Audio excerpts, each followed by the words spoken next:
Every year in Texas, they have a cowboy poetry contest. Last year, at the end of the contest, it was a dead heat for first place. This had never happened before. The judges didn't know how to decide who the winner was.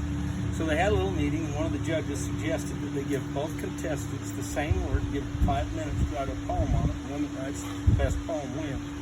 So they brought out the first contestant, who was a New York professor. They said, "Mr. New York professor, you've got 5 minutes to write a poem on the word Timbuktu."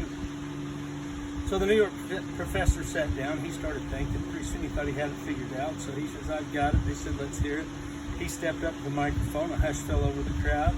And he said, "While traveling through the deep dark sand, I came across a distant land. I looked around and soon I knew I was in Timbuktu." The crowd went, wow, they thought he'd done pretty well for himself. So they brought out the second contestant, who was an Idaho farmer. They said, "Mr. Idaho farmer, you've got 5 minutes to write a poem on the word Timbuktu." So the Idaho farmer sits down, and he thinks, and he's getting nowhere. And finally, just as they're about to ring the buzzer on him, he says, "I've got it." They said, "Let's hear it." So the Idaho farmer walked up to the microphone, a hush fell over the crowd, and he began to speak. And he said, "While traveling down the trail bleary, Tim and I so weak and weary, 3 women in a canvas tent, that's the way we quickly went.